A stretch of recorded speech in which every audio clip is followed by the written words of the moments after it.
Tom, we're doing something different today. What is it? We are buddy? indeed. We are going to be shooting a tutorial today. The others are away, so we thought we would help you out with a bit of technique. It's going to be aimed for the very kind of beginner climber, someone who's only been climbing a couple of weeks maybe. But yeah, maybe there'll be something in here for everybody. Yeah, cool. Yeah. We're going to be doing a few videos in a row, so hopefully we'll be covering all the techniques. Yeah. Sweet, let's get started. All of the techniques. When we're climbing, particularly slab climbing, you always want to be standing on the front area, the toe box of your shoe, and this is going to give you a lot more maneuverability. Yeah, the sides of your shoes aren't actually designed for standing on. You can see that these are kind of where it arches in. Here, if you look at the profile, this area here and this area on the other side, it's not really designed for standing on. It's this whole area here that's going to be doing the real work. Which is why the shoes are so tight, to really force your toes all together to make them much stronger. Oh yeah, I thought it was to make you more delicate and dainty. Yeah, delicate, dainty, powerful. Wow. Like I was saying, we always want to be standing on our toes, and I'm about to demonstrate why that is. So whilst we're climbing on a slab, we want our weight above our feet, and we're really just using our hands to balance whilst pushing up with our feet.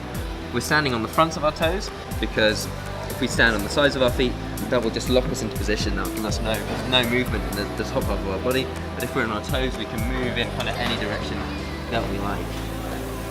Alright, sweet. So now we know that we need to be standing on our toes and not the sides of our feet. Something else that is really important is to be super duper conscious whilst you're placing your feet. I see a lot of people just kind of slapping their feet on any which way. Always look at the foothold before you place your foot.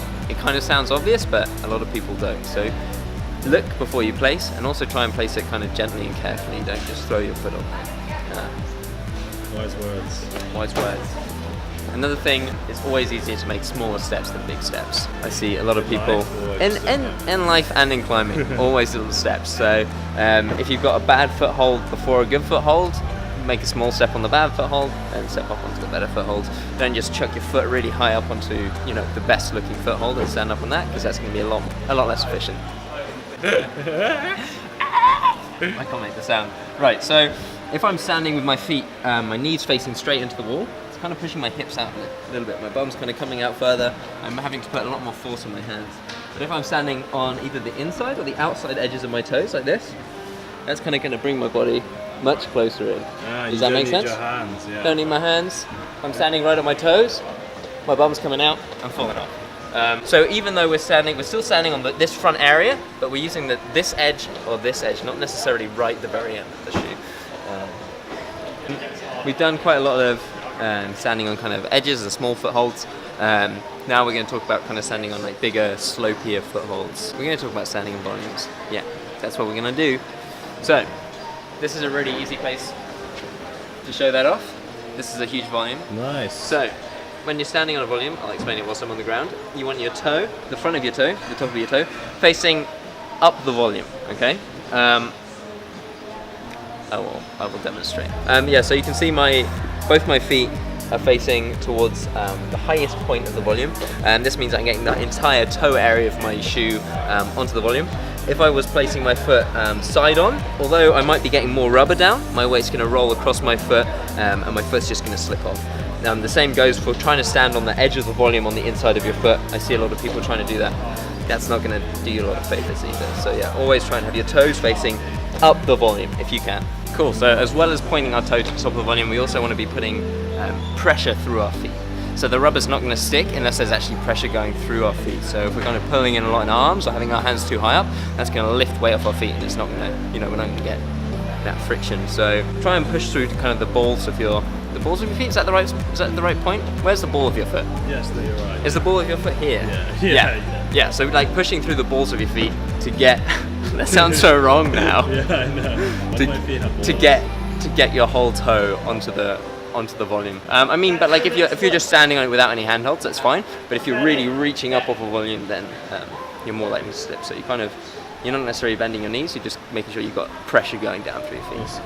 So yeah, one thing we haven't talked about yet is foot swaps or matching feet. So matching is when you have either both hands or both feet on the same foothold. The reason why you want to do this with your feet is because you might need to basically step through. So you need to bring your left foot to your right foot and then move your right foot out, or vice versa. My hips are turning away from the wall. My body wants to turn Yeah, off the wall. yeah, so- you'll start to barn door if you do that. So Yeah. yeah, you want to be facing straight into the wall as you foot swap. But that's Yeah. one of the main reasons for the foot swap. Yeah. You don't end up barn dooring. So if you've got a nice big foothold, you can just shuffle one of your feet further across, and if you're standing on your toes, you could probably just twist it out of the way, and then you can bring the other foot next to it and step out. If the foot is slightly smaller, you just hover one foot over the other, and then pull the bottom foot out. Tom, that was a weird video to film, eh? That was a weird video for sure. I No idea mean- how that's going to turn out. Yeah. Yeah, what do I want to say on my outro? I mean, you can take our advice with a pinch of salt. Tom's been climbing for a long time, but you know, don't go out trying to scale El Cap using our video as a guide. As your only guide. As your only guide, yeah. Some of it might. Yeah, just remember to place your feet carefully and try and put into practice some of the stuff we said. But yeah, like I say, you know, I'm not like a footwork coach or anything like that, if those things even exist. But yeah, I have been climbing 11 years, so hopefully I do know a couple of things. So yeah, these things will probably help you get to the top sometimes, but you know, rules are made to be broken. Just be efficient. Yeah, sometimes you might need to, you know.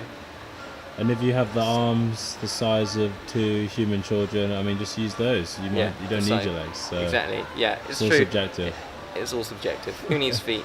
Who needs Who feet needs if you go feet? to the gym 6 times a week? Oh, And yeah, okay. also if you have anything that we kind of missed that you think is super useful, leave it in the comments. Yeah, Cool. Like, subscribe. like, all that subscribe, shit. subscribe and stuff or Cool. something. I don't know. Sweet. Bye.